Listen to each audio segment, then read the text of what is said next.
round of applause and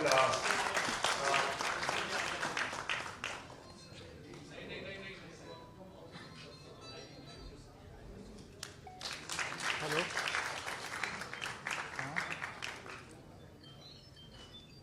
on the side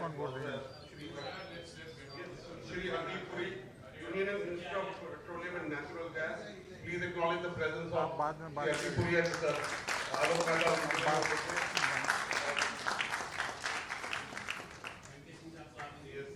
We also have Shri N.K. Singh ji, Hello. who doesn't really need an introduction. I just want to say that in the business school, the day I graduated, he was the chief guest study audience back. So he's active for 6 decades plus. Please give. Last but not the least, we have Shri K.J. Alphonse, who is a former Minister for Tourism and Culture. He's an author, humanist, a former bureaucrat. The dais is full of luminaries who understand both the world of literature, politics, economy, India, and they have been associated with the journey of our Honorable Prime Minister. They have also been associated with Padma Shri Alok Mehta ji for many, many years. So clearly, today's gathering is special. I don't want to say too much, but I just want to say that very few people understand where the country is going by looking at the past. We have guests on the dais who understand that. The book, some of you may have got advanced copies of the book. The book chronicles the rise of India under Narendra Modi, and he's been in positions of responsibility. Namaskar. I have to welcome or talk about my book because I think they are all such a senior scholars and eminent people that I am very grateful that they accepted such an invitation in a very short period. There are a number of programs that change, especially when I know. So I will just talk about them because for my book, you are readers. They are critic what they want to say.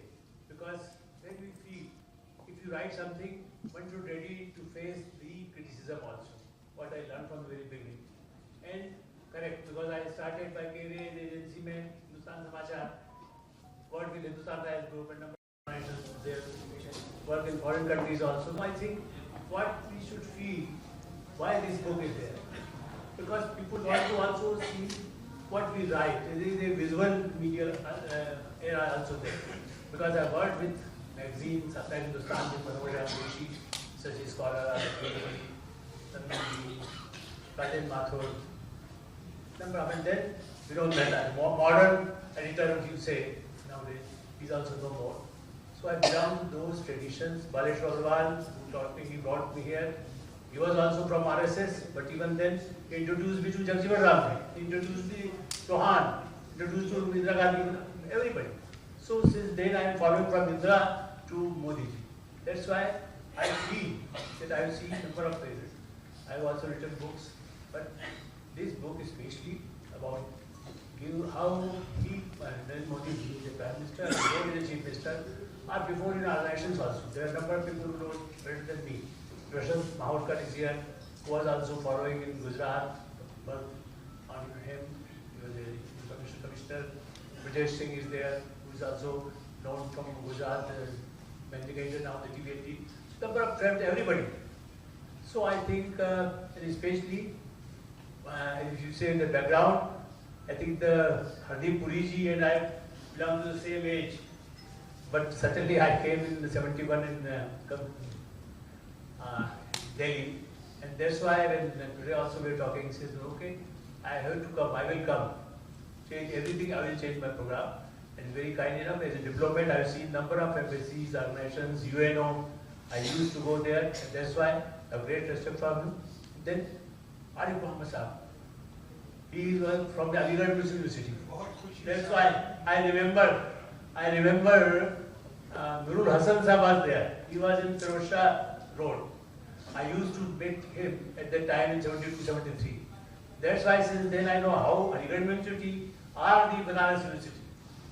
Now people are talking about it too extreme, but I think that in our country we need such scholars from every universities, and this is the vision of the Prime Minister Narendra Modi. Or not only Narendra Modi, every citizen wants. It's not a question of who won. Computerization, if Rajiv Gandhi started, I think both leaders were there. Everybody knows Arif Mohammed Khan was, earlier he was in Kanti Dal Charan Singh Ji. I used to meet him as a reporter, but then he fought and then he joined the Congress party and he Rajiv Gandhi. But then on the woman issue, he resigned. Nobody, at the time, the 425 seats. That's why I have great respect for him, that one should not think about the positions or the posts.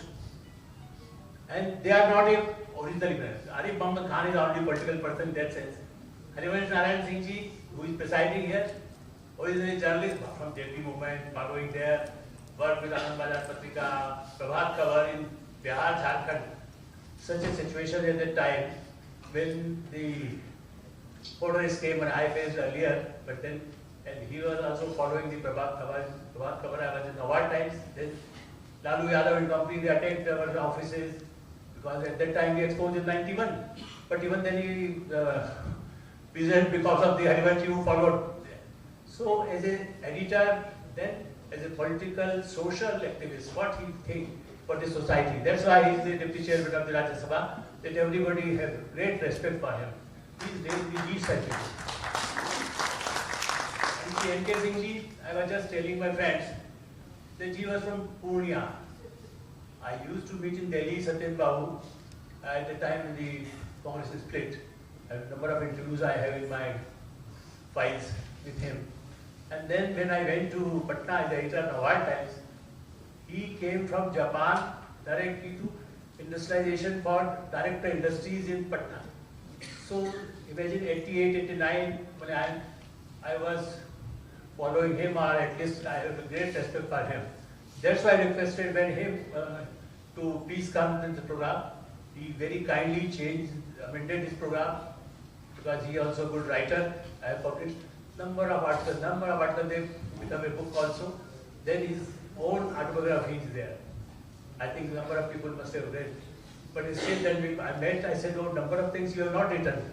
I was following, he said, no, everything we can't write. So I hope and I wish that he writes or he disclose something in recording for the future generation, how our Indian system, our society, people were there. And last but not, I think our Alphonse, he was also from bureaucracy as a tourism minister in the Modi government. That's why nobody can say, okay, how he is here. But I think because he was also from Kerala, now people are talking about the Christian following, or why BJP is there. From northeast to Kerala, if BJP is there because of us, Congress was also there sometime, others. But now what Congress or other parties facing, because they were not in the touch of the people. That's why I'm talking about them. I have also, because of this book, because of the Ayushman Bharat, education, health, such issues, because in my younger age, I was in a very small village. That's why I feel these kind of schemes ultimately will make a big power. And last line, why people ask me, Raj is a king? I said no, Panchayat Raj, the Gandhi's dream was now the empowerment of the rural people because of the Prime Minister Narendra Modi. I think that's why this book is there. I think the book will reach number of people, masses, and that's why I'm requesting, I am, I guess, to release this book to reach to thousands and thousands of people. Thank you very much. Thank you, Mr. Mehta, for sharing your journey with all the dignitaries. Now is the time for formal release of the book. It'll be nice. We were born at around the same time. He was born a few months later. But in the 39 years that I spent as a civil servant serving in different Indian missions overseas, whenever there was a visit by an Indian head of state or government, President or Prime Minister, Alokji was a part of the delegation no matter what capacity he was serving in here. I remember very often He came, I think he was representing Deutsche Welle at one stage, but Hind Samachar and so on. And I think he has an understanding of Indian politics and the evolution of the political system of governance, which very few people can match.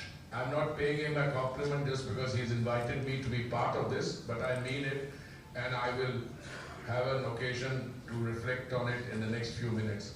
I'm also deeply privileged to be part of this distinguished panel. Most of the others I've known for as long as I've known Alokji. Governor Sahab, I used to meet through very close family friends, and then of course he went on to assume higher responsibility. NKG was a senior in the civil service, somebody I knew before he went to Japan. My friend Alphonse and I have shared many projects together. He started in the urban sector before I landed there, and he's a dear friend.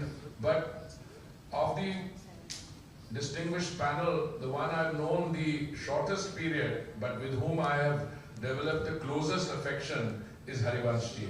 Because when he presides over the Rajya Sabha, of which I've had the privilege of being a member now for nearly 9 years, you can see a touch of, not a touch of class, but political maturity, and not all of us are as well disciplined as we should be. His ability to navigate and handle the house, so thank you very much. I want to now come to the book itself, Revolutionary Raj, Narendra Modi's 25 years. It has a very powerful foreword written by the Honorable Home Minister, which itself is a statement. And the Home Minister describes this book as a deep analysis of the various decisive moments in the Honorable Prime Minister's life and their far-reaching impact. It's not merely a chronological event. Alokji, when he was speaking to me the other day, in his characteristic modesty, he said, "Nahi, maine kuch wo kiya, maine kuch thoda sa kar diya." No, I think the Home Minister is right. This picks on a few decisive moments which have had a very profound impact. The Home Minister describes the Prime Minister as a Lok Sevak, one who has made Seva and Jan Kalyan, public welfare, the very foundation of government. India has achieved in these 12 years, starting May 2014, not only structural reforms, but unprecedented expansion and far-sighted decisions. The Minister emphasizes in the foreword that the Prime Minister has proved and established beyond any doubt that poverty alleviation, national security, economic growth, and global prestige are not competing goals, but they can all be advanced simultaneously in an integrated manner. And of course, there are these landmark schemes, Jan Dhan Yojana, Ujjwala Yojana, Ayushman Bharat, Pradhan Mantri Kisan Samman Nidhi, just to mention a few. And I've had the privilege of being associated with several of them during my 9 years as part of the team. But there are also civilizational milestones which have been cited. The abrogation of Article 370, abolition of Triple Talaq, Nari Vandan Act, the carrying of and the installation of the Sengol in the new parliament, which the Home Minister describes as the living symbols of India's democratic confidence and cultural renaissance. And I think this book, he described it as a coffee table book when he first spoke to me. I think it's more than that. It captures the political and leadership journey of the Honorable Prime Minister of the last 50 years, and it comes from an author who had a rare vantage point in being able to observe these developments at close quarters. I'm going to now come straight to the heart of what I think is perhaps the greatest achievement. The Prime Minister's track record And the 12 years is just the latest phase.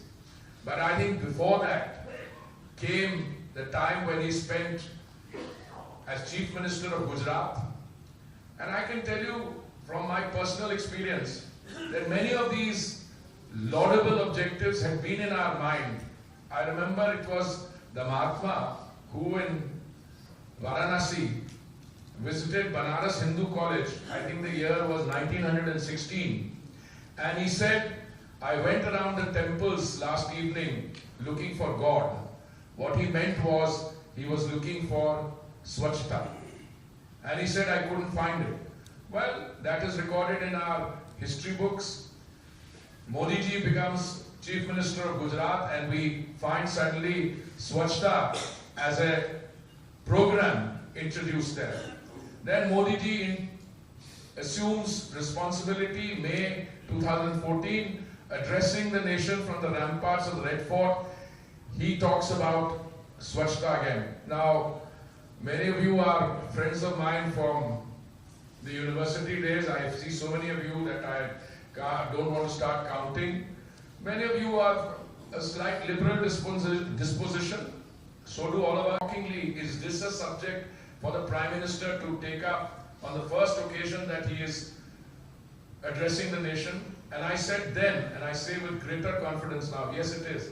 Because that's the fulcrum of all the urban schemes that he introduced.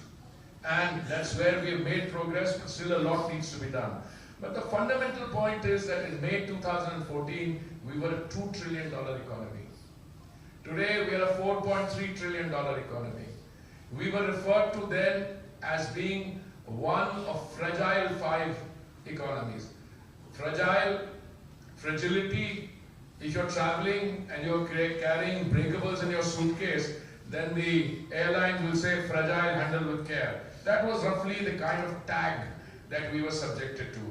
And lo and behold, today you are the 4th largest economy in the world. On your way, if you believe the Monetary Fund, in the next year or two, you will be the 3rd largest economy. And those of you who watch the substance of the AI Impact Summit, you know that what India is going through is something really remarkable. 53 crore Jan Dhan bank accounts, the largest financial inclusion drive in human history. Ayushman Bharat covering 54 crore plus citizens, the world's largest healthcare program. Over 12 crore toilets under Swachh Bharat, a revolution in dignity and public health. More than anything else, it affords dignity to the girl child. And even in the Pradhan Mantri Awas Yojana, the title of the house has to be the name of the daughter or the sister or the mother in the house. And 4 crore homes built under Pradhan Mantri Awas Yojana with a decision to build another 3 crore. India now has the world's 3rd largest startup ecosystem, over 1.25 lakh startups and 100 unicorns. Digital India has become a global benchmark. UPI processes have 13 billion transactions a month, more than all the card transactions in many countries combined. The India stack, Aadhaar plus UPI plus DigiLocker, is now being studied and replicated by nations worldwide.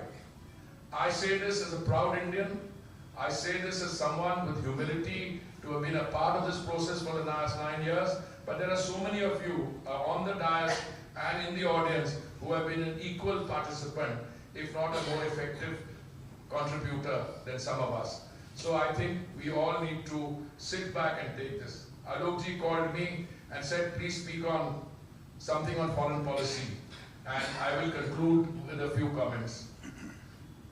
For those of you who have watched foreign policy closely, I've had the privilege of being a civil servant under several prime ministers. And I think there are a few defining moments that we will all cherish in our minds, with which we will then move on. What was the India prior to this 25 years period? Yes, I acknowledge with great respect the contributions of all previous dispensations. I am intellectually firmly of the belief that this is about continuity and change, and that every successive political leader and prime minister contributes. but I think the context needs to be looked at. When I was a diplomat, middle seniority, we tried to form something called the G15. The G15 was an attempt by, I would say, like-minded countries, if you can call us that, or economies which wanted to serve as a bridge between the industrial north and the global south. So we got together with countries like Yugoslavia, Chile, etc. to be a kind of a, we were still in that mindset. Then, lo and behold, the world economic crisis took place around 2007 and 8, and the G20 was formed.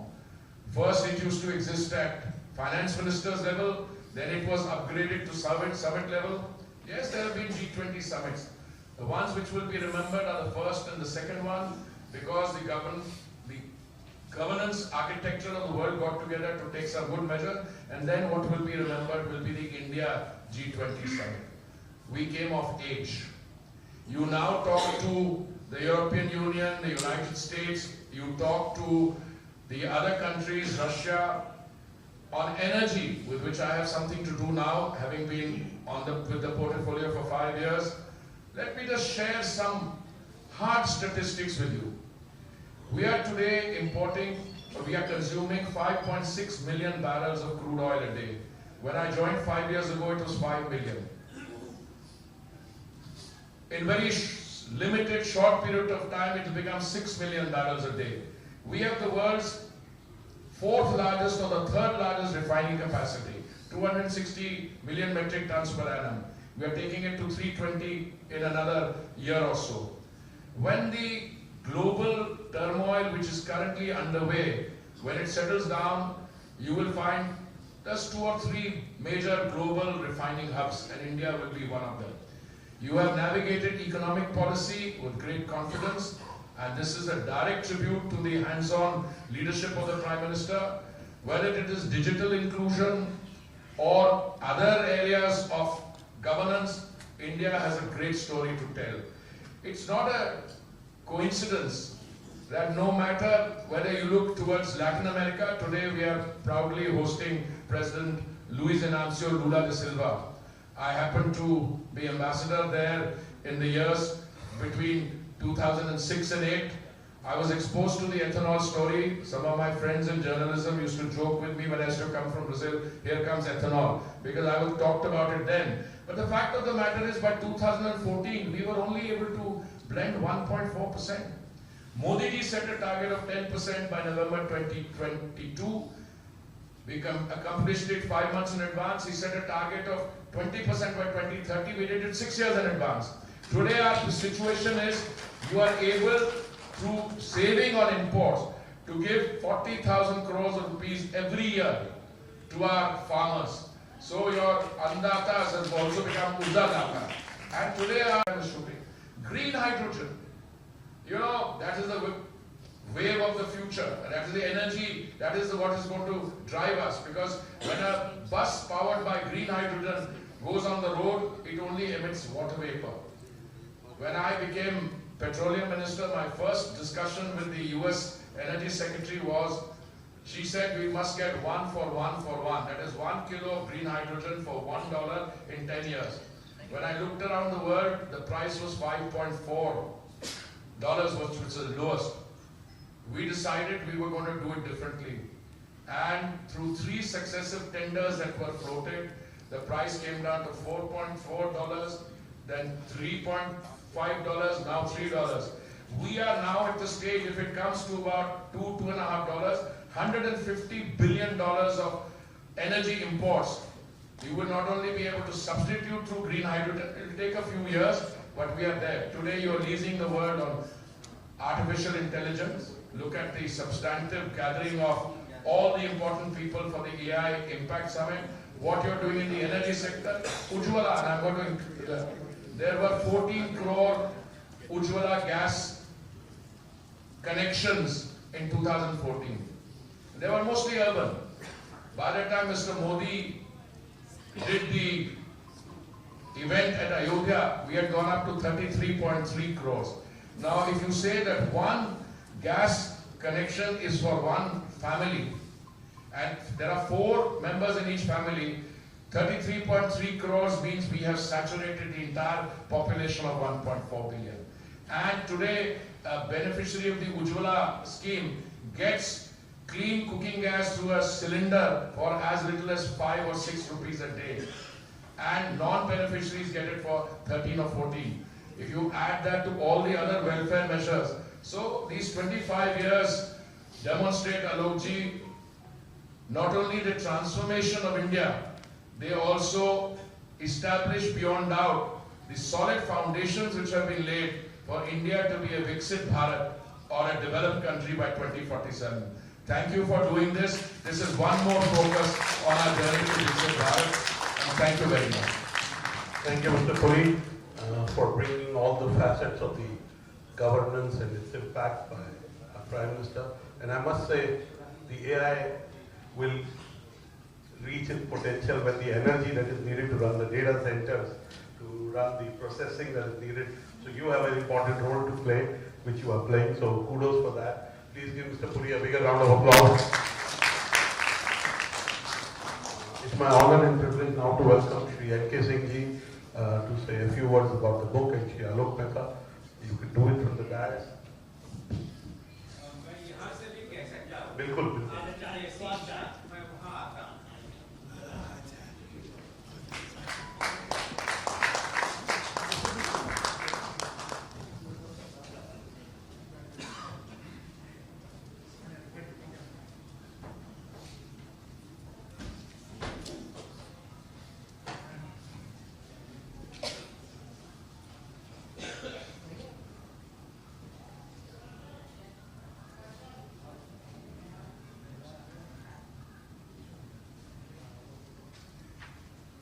माननीय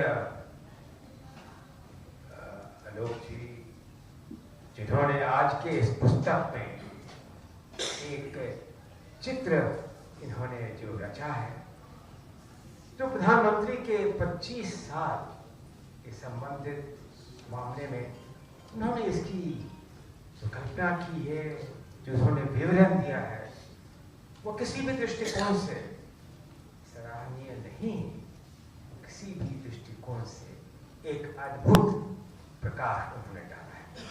तो मेरे ओर से आलोक जी, आपका बहुत बहुत धन्यवाद। आज के जो हम लोगों ने ये आयोजन किया है, जो अन्य भी लोग हैं, वो सब अपने ही विषय में विशेषज्ञ हैं। सर्वप्रथम मैं कहूँ, हरि भाई जो बिहार के राज्यपाल है, मेरा इनसे बहुत गहरा संबंध रहा है। आज मिलकर के मुझे बहुत हर्ष हुआ कि कितने वर्षों के बाद मुझे ये अवसर प्राप्त हुआ कि आपसे पुनः आपसे हम हरदीप, जो हमारे इंडियन ब्यूरोक्रेटिक स्ट्रक्चर है, जैसा उन्होंने कहा, कई साल बाद जब मैं भारतीय प्रशासन सेवा का सदस्य हो गया था, तो वो इंडियन फॉरेन सर्विस के एक बहुत ही प्रतिष्ठित सदस्य के रूप में उन्होंने अपना पद ग्रहण किया। हरदीप जी के जो भी अद्भुत उन्होंने डिप्लोमेटिक सर्विस में जहाँ जहाँ उन्होंने काम किया है, मुझे स्वयं अनुभव है।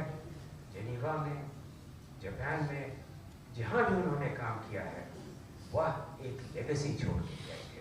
तो मेरा सौभाग्य है हरदीप जी कि आपके साथ भी आज इस अवसर पे कुछ विचार व्यक्त करने का मुझे ये अवसर मिल रहा है।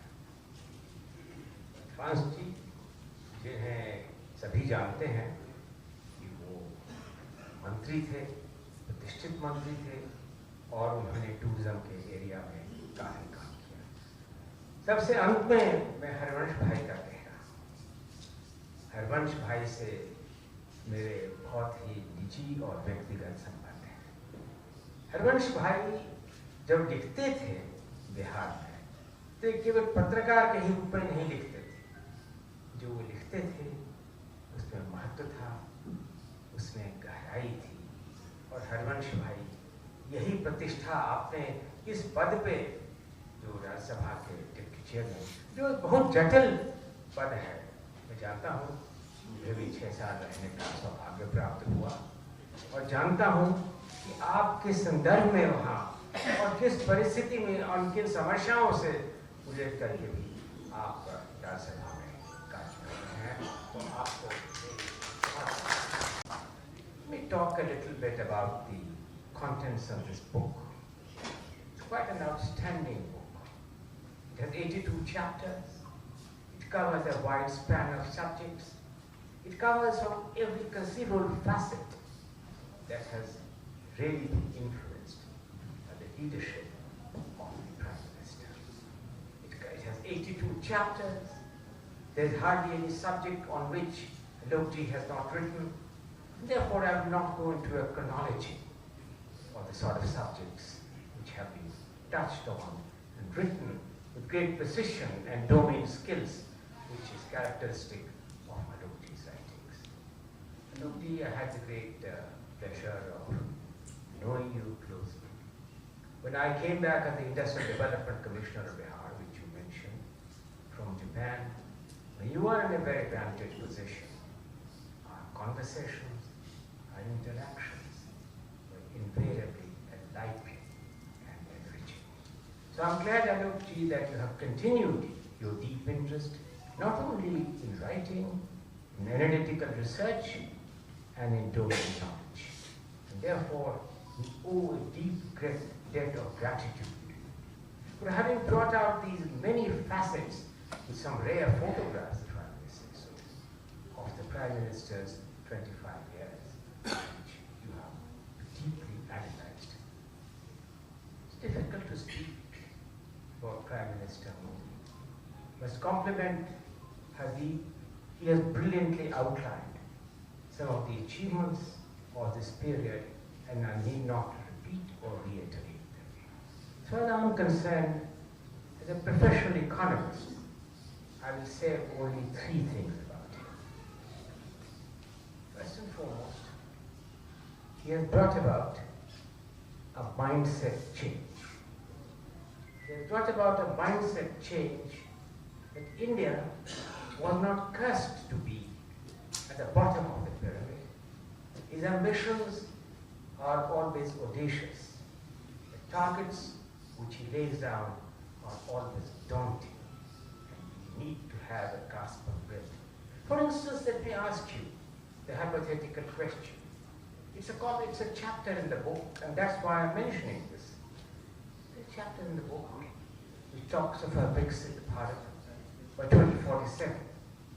I should ask you, before Mr. Modi made this announcement, before the Prime Minister made this announcement, having dealt with the International Monetary Fund and the World Bank for many, many years, he mentioned that it is India's quest in approximate future to become a developed country, to leave the ranks of not only the least developed, the less developed countries, to be a part of the South, to become a middle-income country. No, not enough. To become part of a developed country. People would have thought that you are perhaps romanticizing and you're weaving fables which have no ground reality. But look at our spectacular performance. 3 important aspects of this spectacle. Yesterday I spent the day in a long conversation with the Managing Director of the International Monetary Fund, Mr. Lina, who was here for the AI Summit. She said, I have seen very few examples in history where India has broken the ranks of the fragile 5 to join the ranks of contributing to global growth and to global prosperity. And that India is not only what the governor of the Reserve Bank, quoting Ben Bernanke, the famous, said that India is in a Goldilocks spot. We have achieved for many years successive 7.4% real GDP growth, which in nominal terms, and I say the word nominal terms, not because if anyway running it down, we have kept a lid and control on inflation. with the result that the 7.4% real GDP growth coming to around 9.8, 10% nominal growth with fiscal deficit, and with the structural deficits under control, the symmetry between monetary and fiscal policy, which is rare for any sovereign government to achieve during this complex period. Right? Anecdotally also tell you, and it's with all due respect I will say, that having dealt and been deeply engaged in policy making, no other Prime Minister, never with several elections, one form or the other, had such a deep commitment to fiscal management, macroeconomic discipline than Prime Minister. At the once when I was the chairman of the Fiscal Responsibility Management Act, I've gone to seek his guidance, mentioned to me an anecdotal feature that he had provocations that for one of the forthcoming elections in Gujarat, one should resort to some kind of subsidy, calibrated power, make other kinds of treatments. And he said that some very responsible people had come and suggested to him. His reply was clear that if this is so, and he was being provoked by some people that the Congress party at that time had made these promises today tantamount to freebies. Told me, I normally do not speak to the press. Today I will. And he told the press, if you want free power, go somewhere else. If you want free water, go somewhere else. I'm not the man. But if you want assured electricity, you want efficiency, you want continuous supply of water, that I will guarantee. But I do not guarantee a reckless use of free power or free land, free water, which will destroy the foundations of the economy. The mindset of the Prime Minister of restoring overall macroeconomic stability was a remarkable and audacious change. The economy, we are growing tantalizingly close. In PPP terms, we are growing close to 10.5% if you convert the PPP. And what is the current per capita income? If we continue with this process, and there is no reason why we cannot continue with this process, we will achieve the status. Viksit Bharat 2047. This is Prime Minister's vision. This is the audacity. And this is the congruence of policies which he has pursued on the economic front. On the political front, look at some of the very audacious decisions. I'll only mention one audacious decision. Habib very rightly pointed out, exceedingly telling forward written by our sagacious Home Minister, with whom I had the privilege of being in a committee which went into this question, one nation, one election.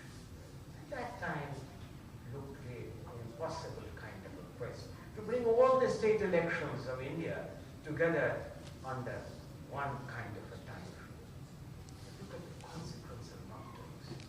Today, the Supreme Court is commenting that the policies of freebies are debilitating. And they will destroy the very foundations of economic growth in this country. What do you need to do? You need to take away the frequency of elections being held every day, almost virtually. And if in the state of Maharashtra, out of 365 days, in 310 days, some election or the other is taking place in Maharashtra, what kind of a focus can the rulers bring on the importance of governance? What kind of expectations to those who have reposed their trust and confidence can be restored if constantly you are caught up in the relentless electoral cycle? It was Prime Minister Modi who was visionary enough to realize that people have elected me for 5 years. We expect that I will give my energies to governance for 5 years, not in running a continuous electoral campaign. He took the audacious decision of not only promoting this idea, constituting a committee, and thereafter getting the bill enacted in Parliament, now before a select committee of Parliament, which is looking into it with a lot of consensus and expertise which has emerged. A classic example, thinking ahead of your time and thinking on the critical factors to improve the quality of government in this country. Last but not least, let's say that we are living in complex times, unpredictable times, times which you cannot, the only certainty is uncertainty. And uncertainty is going to bedevil us in the foreseeable future. One Prime Minister who was guided by his conscience, was guided by his sagacity, Prime Minister Modi. People are now coming around to him. Habib has handled brilliantly trade negotiations in Geneva in multiple ways. And you can ask him, look at the way in which it was President Trump who then took the initiative of suggesting something to the Prime Minister, which in the national interest he then accepted. It was not as if he crawled up and ran to Washington up and down in seeking the benevolence of any president or any Prime Minister. It is his confidence, determination, the fact India, he knows, has arrived on the high table. We are not a part of the menu. We are part of the decision making on the high table. Prime Minister's vision for a confident, prosperous India, backed by the confidence of the people of this country and the sagacity of his policies, every way from foreign policy to economic and complex social issues, to rural industrialization, and to improve the life quality of an average Indian, is what I'm sure, Alokji, would have prompted you for the brilliant caption of this book, Revolutionary Raj, Narendra Modi, 25 years. We applaud you for this, and we applaud you for having been what you've done. Thank you very much.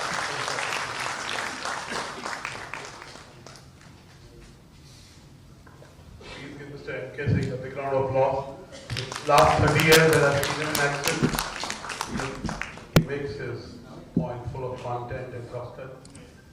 And now it's our turn to call our chief guest, the Honorable Governor of Bihar, Shri Arif Mohammad Khan ji, to say a few words. Sir, would you like to sit there or is it from here? Please give Shri Arif Mohammad Khan ji a big round of applause.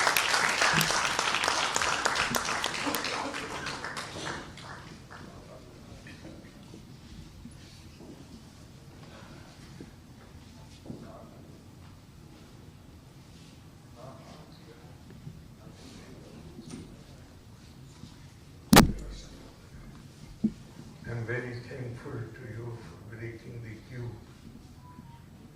I have to reach another venue.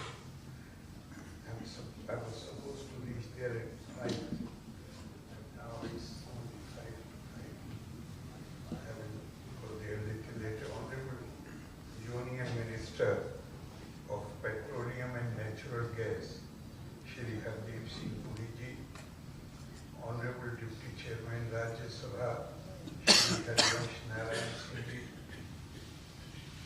very esteemed economist and Chairman 15th Finance Commission, Shri M.K. Singh ji, Shri K.J. Alphonse ji, editor and writer of the book which has been released, Padam Shri Alok Mehta ji, very distinguished ladies and gentlemen.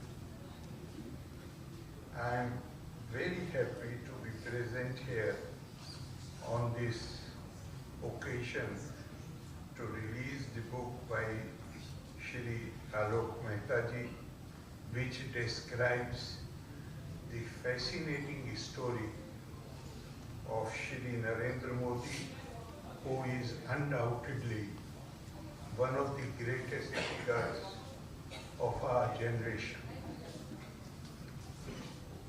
whose services to the cause of democracy and devotedly pursuing the goal to transform India into a developed and advanced nation are truly remarkable. His life and work have profoundly influenced Indians, particularly the young generation. The number of welfare schemes about which the previous speakers have spoken in detail, and the delivery system that he established have ensured for the first time that the common man receives the intended benefits directly. We can understand the endless surprises of his attitudes and actions. All these fall into their place if we remember the humble background where at a young age he provided helping hand to his tea-selling father. The childhood experience made him feel the pangs of poverty and privation, and this created in him a rare delicacy of feeling and sensitivity with generous impulses. Shri Narendra Modi has been leading India now for more than 11 years, and during this time he has given our country a socially reformative, economically progressive, and scientifically dynamic orientation. His steadfast loyalty to our ancient cultural ideals and values has given a direction to our thoughts and have imbued a sense of pride in being Indian. Shri Narendra Modi, by his series of public utterances, educated our people in the appreciation of our cultural and civilizational legacy. He is engaged in a peaceful struggle for a higher level of life for Indians and securing a place of honor in the Committee of Nations. By his own powerful and vibrant voice, he has molded and inspired a whole generation, kindling in them a new confidence that we shall successfully transform India into Viksit Bharat by 2047 and make the dreams of our freedom fighters come true. It is not enough to have great goals. We have to work hard for their achievement. Time is the essence of the situation, and Shri Modi has a great regard for the sanctity of time. He himself works overtime and inspires others to give their best to achieve the goals. His courage, wisdom, and personality has given people hope and confidence.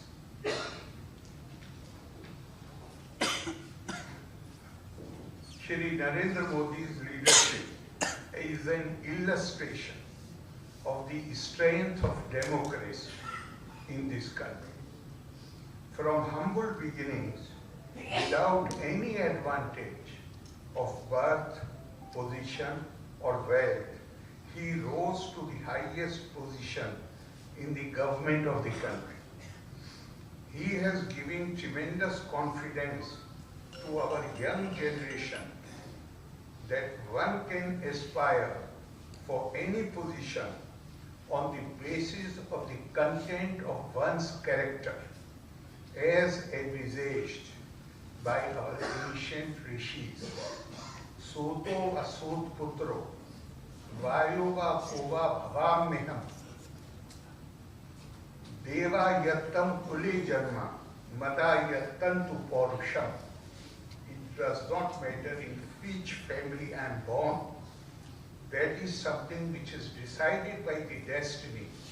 But what I achieve in this world, what I do here, is result of my Purusharth. It is due entirely to his force of character and integrity of life. These things enabled him to rise to the top. He rightly asserts that India is not only the largest democracy, but the mother of democracy. If democracy were not well grounded in our conscience, in our minds and hearts, such a thing would have been difficult to achieve. Again, Shri Narendra Modi never acquiesced in the impropriety to function in a way that millions of our people lead barren, fruitless, impoverished lives. During last more than 11 years, he has done his best to raise the living standards of our people. That is the meaning of saying Sabka Saath, Sabka Vikas or Sabka Vishwas. Political equality and economic and social inequality are inconsistent with each other. His economic policies are aimed at removing these anomalies. Shri Hardeep Puri has spoken in detail about the international affairs, but I would like to make a few comments that in international affairs, Prime Minister Modi has articulated the ancient Indian view to make the world a peaceful place where people can live without any sense of fear. India has always been committed to peace and non-violence. But when we were subjected to terrorist attacks and innocent men were killed in front of their wives and families on account of their religious identity, the Prime Minister was deeply distressed, and so were the people of India. India has been a victim of this ugly terrorism since long, and we were left with no option but to destroy the terror bases operating outside our borders. And Shri Narendra Modi launched Operation Sindoor and successfully destroyed these terror camps. We have said from time past that there is sometimes this confusion arises because our commitment to non-violence and peace, that why we are resorting to arms. So, but we have said from times past that there is a place for the use of force in this world. Agrata chaturo veda prashta sasharam dhanu idam shastram idam shastram idam brahmam idam chhatram shastradapi shastradapi.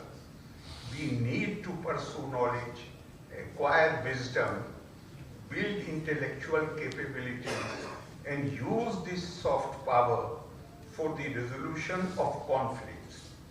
We are advised to use the power of reason and logic to resolve conflicts. But if the aggressor understands only the logic of power, not the power of logic, then it is equally important to be ready with physical force to resist evil, to overcome any kind of aggression on our country and our way of life. Ahimsa does not mean abstaining from using force. Ahimsa actually, in our tradition, it actually means renunciation of hatred, renunciation of any kind of rancor. Ahimsa pratishtayam, tat sanidho vair tyaga. In the presence of ahimsa, we renounce vair, we renounce hatred, we give up hatred, we have to use force. When we have to use force, we do so with our minds free from hatred, free from fear. But nowhere it is said that we have to surrender ourselves to any kind of aggression or menace that overtakes us. The non-violence or ahimsa has no room for timidity, lack of courage, and not defending ourselves in the face of disruption from within and aggression from outside. I think it would be fair on my part if I say few words about, I had earlier referred to socially reformative approach of the government. And because I have been involved in this matter since long, therefore I must say few things about the banning of triple divorce. Everybody in this hall remembers that in 1985, our Honorable Supreme Court, under a provision of a criminal code, I hope you will have this in your mind, that personal laws are of civil nature, but under a provision which was part of the criminal procedure code, Supreme Court had allowed about 147 rupees to a woman, Muslim woman, who was first abandoned by her husband after she had produced 5 or 6 children from him and had spent more than 30 years with him. And he had not divorced her, keep it in mind. This woman, under that provision, went to the court, and the High Court of the Madhya Pradesh provided a royal grant to her, asking the husband to pay her 27 rupees a month. Only 27 rupees a month. The man continues to be my wife. I have not divorced her, but now here in the court itself I am divorcing her by making 3 pronouncements. And then he goes to the High Court saying that since I am a Muslim, under the Muslim personal law, I have no liability beyond the iddat period, that is 3 menstrual cycles. But High Court did not agree with him and gave her some, as I told you earlier, some 27 or 47 rupees a month. That judgment was challenged in the Supreme Court. Supreme Court increased the amount, did not accept the argument of the former husband, and they gave about 230 something. And there was those who are of my age surely will remember the kind of violent agitation which was launched by the Muslim Personal Law Board. At the India Gate lawns, meetings were allowed there. The leaders of the board had exhorted the masses, common people, to break the legs of all those MPs who differ with them. The public call was given. It was not something which was whispered into the ears of some people. I myself was subjected to 5 attacks during that period. And the last one was almost fatal. AIIMS people said that if there was another delay of 5 to 10 minutes, it would have been because so much blood was lost. I was hit by an iron rod. And then under that pressure, the government succumbed to that pressure. And through a legislation,